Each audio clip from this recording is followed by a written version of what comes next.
Magandang araw, Miss Aya. Tawagin mo na lang ako sa pangalang Tanya. Nakatira sa Quezon City. Ang araw-araw kong buhay ay umiikot lamang sa trabaho. Kung minsan, naiisip kong paulit-ulit na lang ang lahat. Gumigising, nagtatrabaho, kumakain at natutulog. Tapos ay uulit na naman. Hanggang sa dumating sa buhay ko ang lalaking si Eric. Si Eric ang nobyo ko. 3 taon na kaming magkasintahan. Tahimik siya, simple, at mas gustong magtanim sa likod ng bahay kesa lumabas para uminom. Isa siyang civil engineer. Tandang-tanda ko pa noon. Buwan ng Oktubre ang target naming magpapakasal. At kahit pa busy sa trabaho, pinipilit naming ayusin ang mga detalye. 1 linggo bago ang bakasyon namin, niyaya ako ni Eric na sumama sa Masbate upang makilala ko raw ang kanyang ina at mga kamag-anak. Doon na rin daw ako makapagpahinga. Tila ba itinakda ng pagkakataon ang paglalakbay naming iyon. Sa totoo lang, sabik din akong maranasan ang buhay sa probinsya. Kung ano bang klase ng kapayapaan ang sinasabi ng marami. Tubong syudad kasi ako at ni isang beses, hindi pa ako nakakapagbakasyon sa mga probinsya. Hanggang sa dumating na nga ang araw ng pagbiyahe namin. Umaga ng Huwebes nang bumiyahe kami patungong Masbate. Mahaba ang naging biyahe namin. Pagkarating namin sa probinsya ng pamilya ni Eric, sinalubong kami ng matinding sikat ng araw. Isang kalsadang maalikabok at ang amoy ng lupa at tuyong damo na matagal ko nang hindi naaamoy. Sa gilid ng kalsada, may mga kabataang nakatambay, mga matatandang nag-uusap habang nakaupo sa lilim ng puno. May katahimikang hindi ko agad maintindihan. Parang may bagay na nakatago sa ilalim ng payapang paligid na iyon. Ang bahay nila Eric ay tipikal na bahay probinsya. Kahoy ang mga dingding, may balkonaheng may upuang kawayan, at may bubong na yero. Sa likod, may kaunting bakuran na taniman ng gulay. Sa harapan naman, may malaking puno ng mangga na tila mas matanda pa kesa sa lahat ng naroroon. Pagbaba ko ng tricycle, agad akong sinalubong ng ina ni Eric, si Nanay Clara. Mabait siya at agad akong niyakap. Ang ganda mo pa rin talaga, iha! Hay nako, napakaswerte talaga ng anak kong si Eric. Nakangiti pang wika ni Nanay Clara. Naku, hindi naman po Nanay Clara. Pero maraming salamat sa papuri nyo. Masayang sagot ko. Abay, ano pang ginagawa ninyo? Tara na, pumasok na tayo sa loob ng bahay. Nang sa ganun ay makakain na rin kayo. Sigurado akong gutom na gutom kayo sa mahabang biyahe at nang makapagpahinga na kayo. Aniya pa. Ipinasok na nga ni Eric ang mga bitbit naming gamit at mga pasalubong. Makalipas ang ilang oras, matapos kaming kumain ng tanghalian, niyaya ako ni Eric na mag-ikot sa paligid. Medyo nakapagpahinga naman na din kami noon, kaya't masayang nagwika ang nobyo kong mag-ikot-ikot na muna para kahit papaano bumaba ang kinain namin. Sa dulo ng kanilang sityo ay may ilog na dumadaloy na animoy mula sa bundok. Malinis ito at malinaw, kaya kita ang mga batong kulay abo at puti sa ilalim. Ayon pa kay Eric, doon daw siya palaging naliligo noong bata pa lamang siya, kaya naman ikinatuwa ko nang makita ko ang ilog na iyon.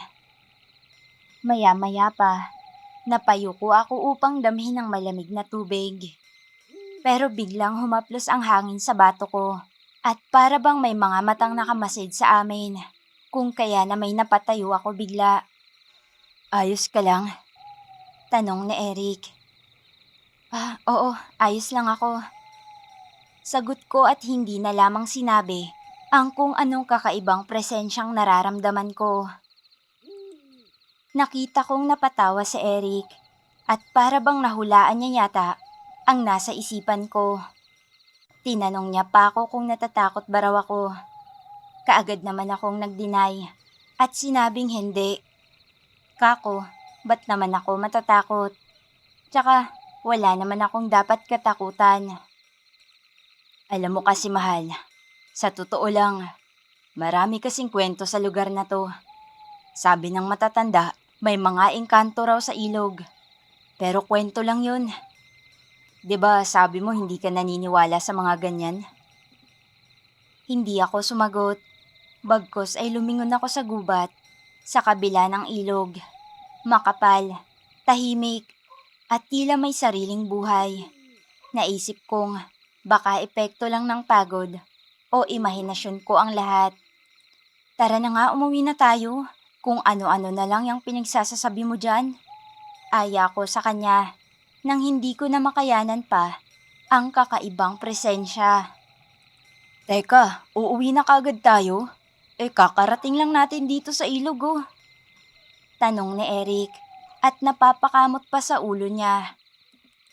Tumango ako at nagkunwari na lamang na napapagod na. Sinabi ko sa kanyang gusto ko nang magpahinga, kaya't kung maaari sana ay umuwi na kami. Ngumiti lang naman si Eric bago ako hinawakan sa kamay at naglakad na kami pabalik sa bahay ni Nanay Clara. Kinagabihan, sabay-sabay kaming kumain ng hapunan. Tinolang manok ang ulam, may dahon pa ng sili at luya na galing mismo sa kanilang bakuran. Masarap ang luto ng ina ni Eric. Habang kumakain kami, dumating ang lolo niya, si Lolo Isko. Matanda na't medyo kuba na kung maglakad. Maputi na rin ang buhok niya. Naupo siya sa gilid ng mesa, tahimik lang.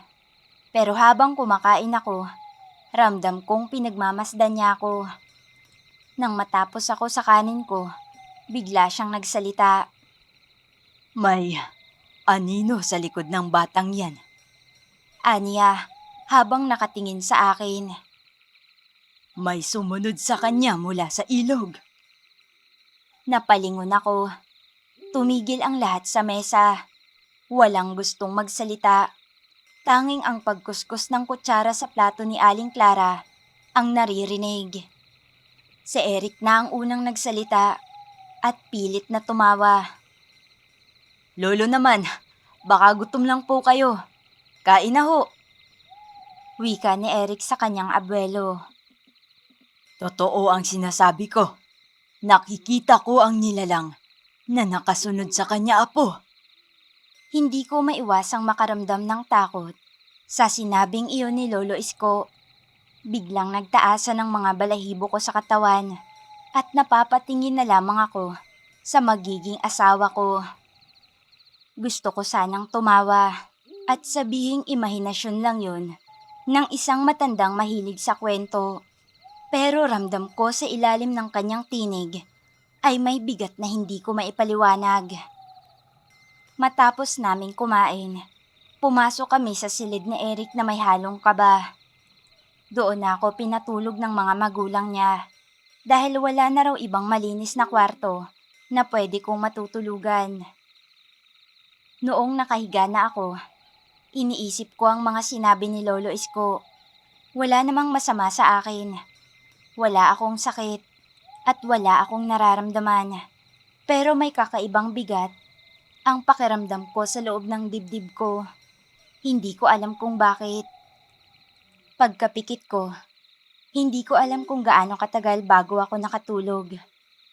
Pero sa pagtulog ko, bigla akong napunta sa isang lugar na ni minsan ay hindi ko pa napupuntahan kahit kailan. Isang malapalasyong lugar na puting-puti ang mga haligi. Ang kisame ay mataas at may mga gintong nakaukit. Sa paligid naman ay may mga halamang malalaki ang bulaklak, kulay asul, lila at ginto. At sa gitna ng bulwagan, may isang lalaking nakatayo. Napakagwapo niya. Makinis ang balat na akala mo'y anak ng banyaga. Ngumiti siya sa akin ng matamis at mapang-akit. Tanya, dumating ka na rin. Malumanay nitong wika. Teka, nasaan ako? At anong lugar to? Tsaka bakit mo ko kilala? Sunod-sunod na tanong ko at naguguluhan na talaga. Dahan-dahan siyang lumapit sa akin, saka hinawakan ng kamay ko. Hindi ako makatingin ng diretso sa kanya. Gawa ng kinakabahan ako at hindi alam kung ano ang gagawin. Hindi ko kasi alam kung bakit bigla na lamang akong napunta sa lugar na iyon. Basta ang huling natatandaan ko lang, natulog lamang ako. At pagkatapos, iyon na, hindi ko na alam. Narito ka sa iyong tunay na tahanan. Ako si Veron at ako ang tadhana mo. Bulong nito sa akin habang nakangiti. Hindi ko na naitanong kung anong ibig niyang sabihin. Gawa ng bigla na lang naglaho ang paligid. Nagising akong pawis na pawis. Maginaw ang buong katawan ko na para bang nilalagnat ako. Tumingin ako sa paligid. Madilim pa rin. Tumayo ako upang uminom ng tubig. Pero sumakit ang ulo ko. Matindi. Parang may humihila sa utak ko mula sa loob. Eric, gising. Ang sakit ng ulo ko. Pukaw ko kay Eric. Agad naman siyang nagising at bumangon. Saka nagmamadaling lumapit sa akin. Tanya, bakit? Anong nangyari? Nag-aalalang tanong niya. Hindi ko alam pero ang sakit ng ulo ko. At ang likod ko parang may mabigat. Tugon ko habang napapahawak sa kanya. Inalalayan niya naman akong muling bumalik sa higaan. Saka nagmamadali siyang lumabas para kumuha ng tubig. Eto, gamot to sa sakit ng ulo. Inumin mo muna, saka magpahinga ka. Bukas, ipapatingin kita sa manggagamot sa kabilang baryo. Kilala siya rito, si Mang Isidro. Napatango na lamang ako. Saka ininom ang gamot na ibinigay niya at muli nang nahiga sa papag. Pero bago ko pa man muling maipikit ang mga mata ko, sa isang sulok ng silid, para bang may aninong dumaan. Itim, mabilis, at malamig. Hindi ko alam kung totoo yun o panaginip pa rin. Pagkagising ko kinabukasan, ramdam ko pa rin ang bigat sa katawan. Mainit ang noo ko, nanlalambot ang mga binti ko, at tila ba nananatili sa aking balat ang lamig mula sa panaginip. Tumingin ako sa paligid ng silid. Wala namang kakaiba, pero may pakiramdam akong may tumitingin pa rin sa akin. Bumuntong hininga na lamang ako at nagpa siyang bumangon na. Tanya, mahal, mag-almusal ka na. May pupuntahan tayo mamaya. Bungad sa akin ni Eric nang maabutan ko siya sa kusinang nag-aayos ng makakain. Sige, tulungan na kita dyan. Tugon ko at tinulungan ko na nga si Eric sa pag-aayos ng mga pagkain. Dinala namin iyon sa harap ng bahay dahil ayon sa kanya, doon kami mag-aalmusal. Sa harap ng bahay nga, naroroon na ang iba pang mga pagkain, gaya na lamang ng pritong itlog, sinangag, at kaping barako. Naupo ako sa tabi ni Eric habang si Nanay Clara, tahimik lang na naglalagay ng iba pang pagkain sa mesa. Napansin kong panay ang tingin niya sa akin, na tila ba may inaalala. Anay, pupunta kami mamaya kay Mang Isidro. Masama kasi ang pakiramdam ni Tanya. Wika ng kasintahan ko sa kanyang ina. Sandaling napahinto si Nanay Clara at tumingin sa akin. Oo, tama yan. Magaling yun si Mang Isidro. Mula pa noong kabataan mo siya na ang kinukuhang manggagamot dito kapag may hindi maipaliwanag na karamdaman. Mas mabuti pa ngang sa kanya na kayo agad magpatingin. Matapos ang usapan nilang iyon, ay nag-umpisa na kaming kumain. Kahit wala akong kagana-gana, ay pinilit kong kumain. Tuwing isusubo ko ang kanin, ay tila may bumabara sa lalamunan ko. Makaraan lang ang ilang minuto matapos naming kumain, agara na kaming naghanda ni Eric para magtungo sa bahay ng manggagamot na sinasabi niya.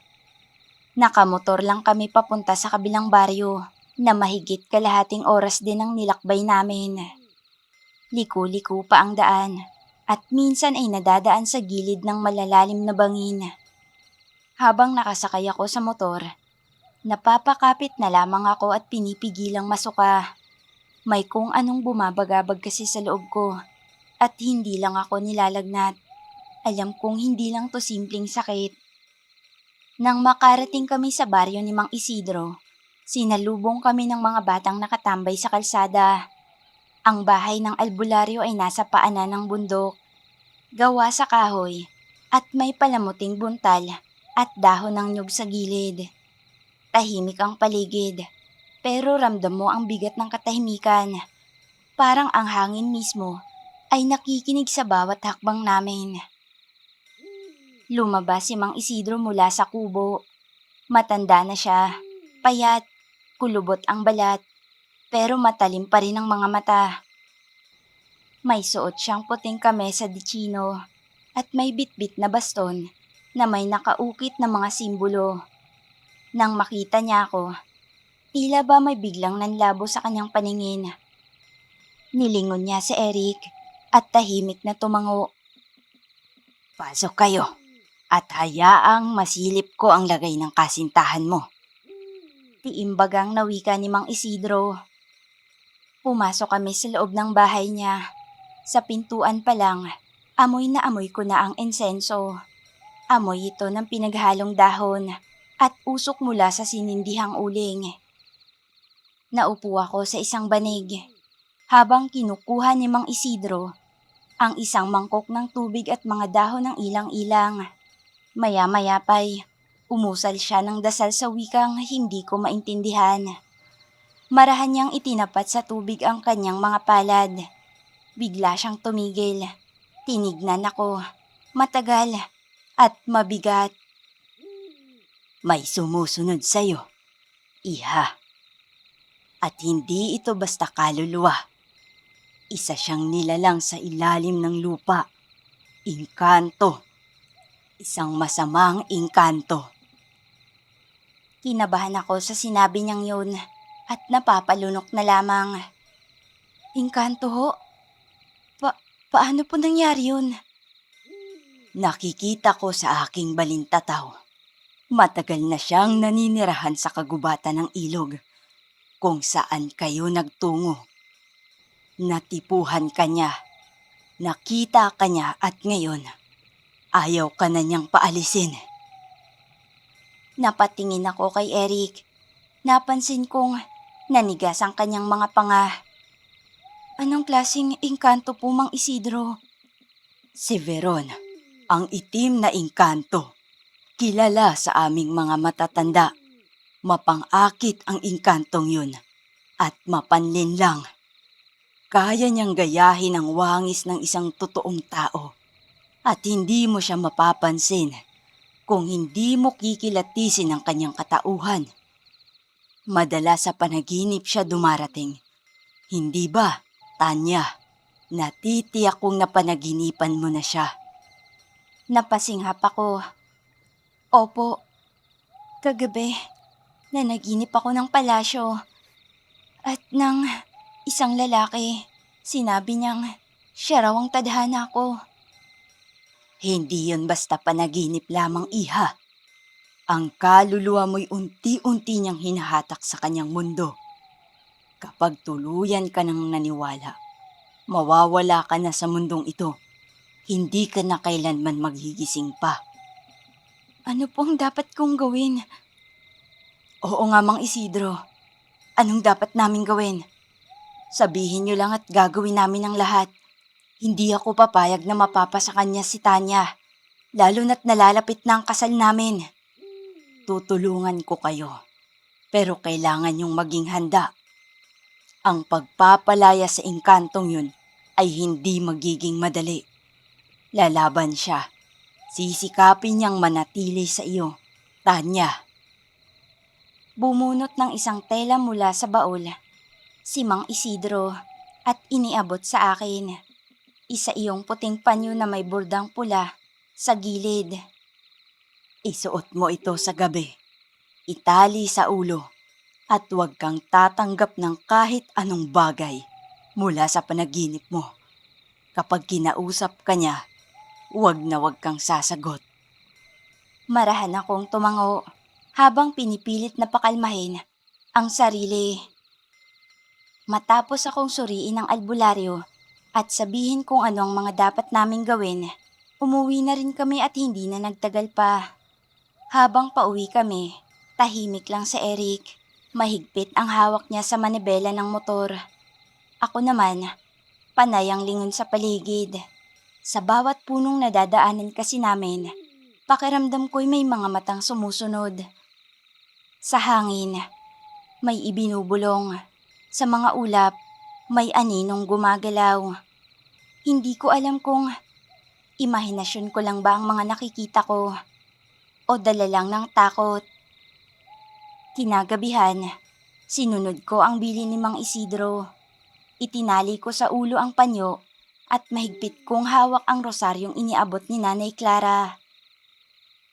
Nang pumikit na ako para matulog, agad na bumalik ang palasyo sa panaginip ko. Naroroon muli ang lalaki na ngayon ay alam ko ng isang engkanto, si Veron. Tanya, bakit mo ako iniiwasan? Malamig ang boses na tanong niya. Ramdam na ramdam kong hindi ito natutuwa. Pero hindi ako sumagot. Tumingin lang ako sa kanya ng walang imik. Lumapit siya, dahan-dahan, at inilapat ang kanyang kamay sa aking pisngi. Ngunit may biglang liwanag na tumama sa kanyang balat. Mula sa rosaryong hawak ko sa panaginip mismo. Nanlaki ang kanyang mga mata at napaatras siya na para bang gulat na gulat at hindi inaasahan ang nangyari. Ilang saglit pa, nag-iba ang kanyang anyo. Mula sa maputing balat ay naging maitim, makaliskis, at ang mga mata niya'y naging mapula. Pinagtataksilan mo ko. Hindi mo ko kayang iwan. Akin ka. Akin ka. Galit na galit niyang wika at ang malamyos niyang boses ay naging parang halimaw na. Napapikit ako sa takot pero sa isang iglap lang, parang niyugyug ang buong paligid ng palasyo. Lumindol. Sa takot ko ay nagsisisigaw na ako hanggang sa tuluyan akong magising. Basang-basa ng pawis ang katawan ko, nanginginig ang buong kalamnan. Pero buo ang diwa ko. Sa bintana, naroon ang liwanag ng buwan. Kitang-kita ko ang pagkabilog nito, gawa ng bahagyang nakabukas ang bintana. Sa takot ko, dali-dali akong tumayo para isara iyon. Pero bago ko pa man masara ng tuluyan ng bintana, isang anino ang umagaw sa pansin ko. Nakatayo iyon sa may puno ng mangga. May isang anyo na parang tao, ngunit masyadong mahaba ang leeg at masyadong makintab ang balat. Nakatayo lang siya, hindi gumagalaw. Muli na naman akong binalot ng takot at kaba at muli kong naalala ang mga sinabi ni Mang Isidro. Kapag alam na niyang nilalabanan mo siya, magsisimula na siyang manggulo ng mas matindi. Kaya magpakatatag kayo. Dagli ko na ngang isinara ang bintana at ikinandado ito ng maigi sa takot na baka pumasok ang nilalang na nakikita ko sa labas ng bahay. Nang mga sumunod na araw, hindi ko na kinaya pang bumangon. Parang may kung anong mabigat na nakadagan sa dibdib ko. Hirap na akong huminga at ang bawat kibot ng katawan ko tila ba binubuhusan ng kumukulong langis. Binuhat na nga ako ni Eric para muling isakay sa motor nang makabalik kami sa bahay ni Mang Isidro. Hindi ko na din magawang makapagsalita pa, pero sa kaloob-looban ko, may boses na sumisigaw. Ayokong sumama kay Veron. Ayokong mawala. Ayokong tuluyang mailayo sa mga mahal ko. Lalong-lalo na sa magiging asawa ko. At higit sa lahat, ayokong matalo. Pagkarating namin sa bahay ni Mang Isidro, agad niya kaming pinapasok. Hindi na siya nagsayang ng oras sa paliwanag. Nang mahiga ako sa banig sa gitna ng silid, nagsimula na siyang maghanda ng kanyang gamit.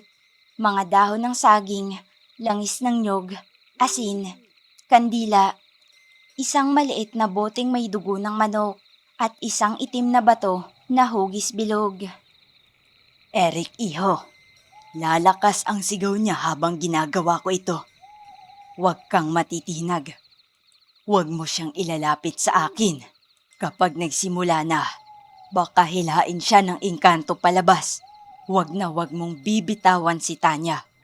Kailangan natin siyang mabawi. Anong ibig niyong sabihin, mga isko? Sa oras na pumikit na siya, ay mag-uumpisa ng kukunin ng engkanto ang kaluluwa niya. Kailangang masipol ang engkantong yun. Dahil kung hindi tayo magmamadali, baka hindi na natin maibalik pa ang kaluluwa ng kasintahan mo. Ngayon ay tatapusin ko na ang kasamaan ng engkantong yun. Matapos iyon sabihin ni Mang Isidro, nakita kong nagsindi siya ng 4 na kandila at inilagay sa 4 na sulok ng banig. Sa tapat ng ulo ko, inihaplos niya ang langis at sabay sinimulang basain ang noo ko ng dugo ng manok, saka marahan siyang nag-usal. Ang hangin sa loob ng silid ay unti-unting lumamig. Mula sa gilid ng aking paningin, kitang-kita ko ang anino na gumagapang sa kisame, sa sulok at sa ilalim ng banig. Ramdam na ramdam ko ang napakaraming matang nagmamasid sa akin. Tumindig ang mga balahibo ko sa batok at unti-unti na naman akong binabalot ng takot. Pero sa puntong ito, mas matindi na. Para bang sinisikmuraan ako at umaangat ang lahat ng dugo ko patungo sa ulo. Sa labis na takot ko, hindi ko na napigilang mapapikit. Pagkasara ko pa nga lang ng mga mata ko, tumambad agad sa akin ang mukha ni Veron. Ang engkantong nung unang kita ko ay napakagwapo. Pero sa pagkakataong ito, hindi ko na maipaliwanag ang kapangitang taglay niya. Nakakapangilabot, nakakapanindig balahibo. Aminin mong gusto mo ko, Tanya. Aminin mo! Boses ni Veron, malalim, mapanukso, mula sa loob ng utak ko. Pwede kitang iligtas sa sakit. Pwede kang mamuhay ng walang takot. Sa piling ko. Sa piling ko lang. Sambit pa nito. Muli ay hindi ko siya sinagot. Nanginginig ang loob ko, pero pinilit kong isipin si Eric at ang mga magulang ko sa syudad. Ang buhay ko bago nagsimula ang lahat ng to. 3 araw lang ang lumipas. Pero para akong nawala ng buong buwan sa sarili ko. Narinig ko ang sigaw ni Mang Isidro. Tinatawag niya ang pangalan ko at sinasabing, lumaban ako. Huwag ko umanong pansinin ang tawag ng engkanto. At bumalik ako sa katawan ko. Alam kong nananaginip lang ako. Pero kahit anong pilit kong magising, hindi ko magawa-gawa. Ang palasyo ng mga engkanto ay muling bumalik sa panaginip ko. Nakatayo ako sa harap ng dambanang gawa sa kristal. At sa harap ko, naroon si Veron. Sa anyong lalaking matangkad, maputi, maitim ang buhok na kumikintab, at malaginto ang mga mata. Pwede kang manatili rito. Hindi ka nila nauunawaan. Ako lang ang tunay na nagmamahal sa'yo, Tanya. Wika niya. Gustong-gusto ko na sanang sumagot ng mga sandaling iyon. Pero paulit-ulit na umaalingongaw sa utak ko ang mga bili ni Mang Isidro na kahit anong mangyari ay huwag akong sasagot sa engkanto. Bakit hindi ka nagsasalita? Bakit hindi mo ko sagutin? Sabihin mo sa akin kung ano talaga ang nararamdaman mo. Aniya pa. Pero gaya ng nauna, hindi ko na naman siya sinagot. Nanatiling nakatikom ang bibig ko. Marahan siyang lumapit sa akin at kitang-kita ko sa kanyang mga mata ang galit na namumuo.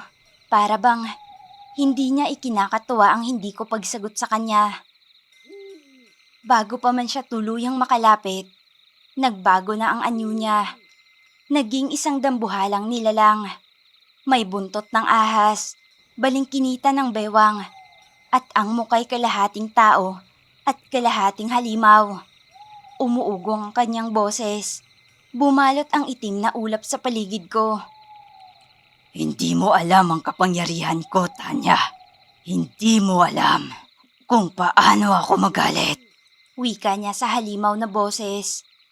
Ang kaninang takot na nararamdaman ko nga ay mas naging doble pa. Nanginginig na ang mga tuhod ko at halos maihina ako sa kinatatayuan ko.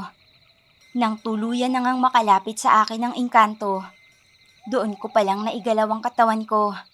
Naitaas ko ang kamay ko para ipangharang sa takot na baka dambahin niya ako o di kaya ay kainin ng buo. Saglit pa akong napapikit pero nang maramdaman kong walang tumama sa katawan ko, agaran akong napadilat at doon ko nga nakitang may hawak pala akong rosaryo. Ang rosaryong bigay ni Nanay Clara. Titig na titig ang nilalang na engkanto sa rosaryong hawak ko. At kitang-kita ko sa mga mata niya ang labis na takot. Hindi. Hindi to dapat mangyari. Ah! Ah! Umalulong si Veron at dahan-dahang naglaho ang kanyang anyo na parabang papel na nasusunog. Maging ang palasyo ay unti-unting nawala. Naanimoy tinatangay ito ng hangin. Maging ang kadiliman sa paligid.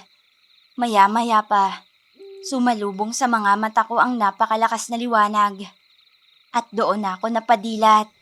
Nagisnang kong humahagulgol si Eric sa tabi ko habang hawak-hawak ang kamay ko. Si Mang Isidro naman, pawis na pawis. Nanginginig ang tuhod habang nakaupo sa gilid ng banig. Muling naging normal ang temperatura ng paligid.